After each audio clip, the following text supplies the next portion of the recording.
this segment, Stephanie Miller is joined by Glenn Kirschner.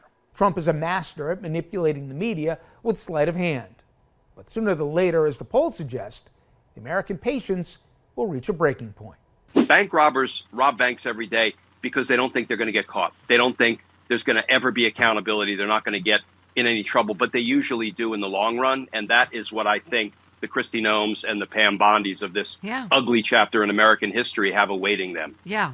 First of all, I keep saying it all morning, Glenn, but something broke in me yesterday watching, Trump and Kristi Noem and DeSantis giggling about alligators eating people that not only haven't had due process, haven't even been charged with a crime in this alligator Auschwitz that they're building in Florida. But anyway, I don't even know Steph, where to start. Let me just say, I am right with you because, and yesterday I think I posted, listen, we all know that some summers are defined by a particular occurrence. Remember the summer of love in 67. Remember the summer of Sam in 77 when everybody was scared.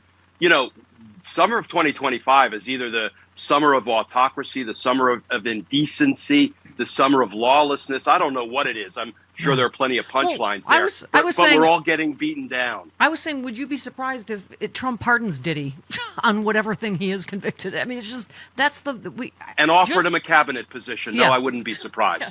Just yesterday, he threatened to arrest and deport Mondami, the newly primary elected anyway, mayor of New York, Mayorkas.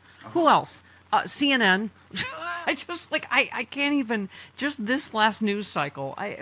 Where are we? First of all, DHS has admitted 94% of ICE detainees have no criminal record. Chris and I were talking just to ask you what's going on, and let's just take LA. How are we allowing in America somebody to get out of an unmarked vehicle with no insignia and no warrant and put their hands on people? We're allowing it because we do not have a Department of Justice that will enforce the law or represent the interests of the American people, which is what they are supposed to do. Instead, they are representing the interests of and catering to a criminal president in the Oval Office. So the only place we have to turn are these lawsuits that are being brought, often successfully, by either individuals or organizations like Democracy Defenders Fund, the ACLU, the NAACP Defenders Fund. There are so many who are going into court and challenging these things. But then, when you're corrupt at the top, the Supreme Court, and even if you win in the intermediate courts, you're going to get beaten back. That's why I feel like we're all demoralized. But Steph, we can't give up. We can't lay down because you got to fight the monster. You can't feed the monster. And laying down is feeding the monster. Yeah, that's right. That's right. I'm thinking this is just this series of threads. Breaking. Trump just told DHS Secretary Kristi Noem on live TV to look into arresting her predecessor, Alejandro Mayorkas. If he wasn't given a pardon, I can see looking at that. Why don't you look at that, Kristi? This has become a dictatorship. Next one, hang on. Someone threaded real wild to think we're in a country that puts people in a hot, crowded, alligator-surrounded concentration camp merely for the civil, quote-unquote, crime after no due process. Trump threatens to arrest Mamdani and then adds a lot of people are saying he's here illegally. And final one, Trump calls Zoran a communist. He isn't. Threatens to arrest him, attacks AOC's intelligence, makes it clear a vote for Mayor Adams is a vote for Trump as he admits spiking the investigation into Adams' corruption. Does that series of threads not make you want to just lay down, just go to sleep? Steph, we talked a lot several months ago about whether we were in a constitutional crisis. We're so far beyond that. We are at the constitutional failure stage. That's not an original thought. I wish I could give attribution. I forget who I heard say it or write it. But you don't have two branches of government, co-equal branches, fighting each other to do what's right. You have two branches of government that are laying down and allowing the third to do what's wrong. That's not a constitutional crisis. That is constitutional failure. And that's where we are at this moment. Pam Bondi has fired two prosecutors who worked on the January 6 cases, who were just doing their job, doing the cases that were assigned to them, right? Can you imagine DOJ assigning you a case, you work it in good faith, the evidence supports the charges, a verdict is handed down by a jury finding you proved the crime beyond a reasonable doubt, and then you're unlawfully fired because of politics? I mean, that is...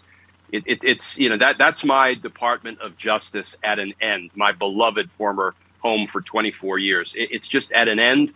And we have to keep fighting it. We're going to have to ride it out. And, Kristi Noem and Pam Bondi and Blanche and Beauvais, they're feeling themselves right now, right? Because they know they've got the dictator at their back, so they're not going to get in any trouble. But here's the other thing. Bank robbers rob banks every day because they don't think they're going to get caught. They don't think there's going to ever be accountability. They're not going to get in any trouble, but they usually do in the long run. And that is what I think the Kristi Noems and the Pam Bondis of this ugly chapter in American history have awaiting them. Yeah, we can ask people like my dad. I was just following orders isn't going to cut it. I mean, I said earlier, Glenn, I hope there's some Nuremberg-type trials, because this is what we're seeing in Florida yesterday. That's the end of our humanity. This is Donald Trump, like if you remember the Lieutenant Calley case from Vietnam, where Lieutenant Calley's superior told him, kill everyone in the village, men, women, children, infants, and he did. The court said, yeah, that was an unlawful order, and you can and should be prosecuted and held accountable. Donald Trump is giving some variation of that order every day to the folks in the executive branch, and they're following it. So, no, they're not going to be free and clear when the dust settles and the rule of law rises again, which it has to. It has to rise again. I'm just happy to hear a lot of people had the same reaction, because you don't feel like you're taking crazy pills. MJ said, out of all the cruel things he's said and done, of all the cruel things he and his entourage have said and done, seeing the president, Ron DeSantis, and Kristi Noem laughing and joking while standing in the middle of a concentration camp felt like the very last straw.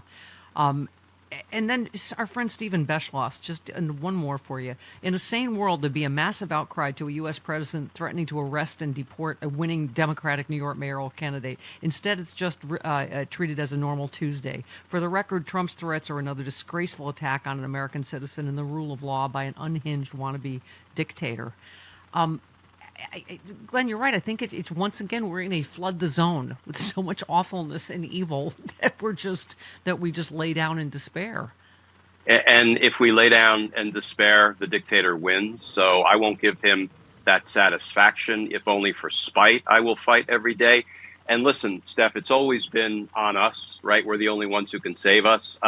It's not going to be a prosecutor or a judge or a politician. It's going to be us. And, we made some strides on No King's Day.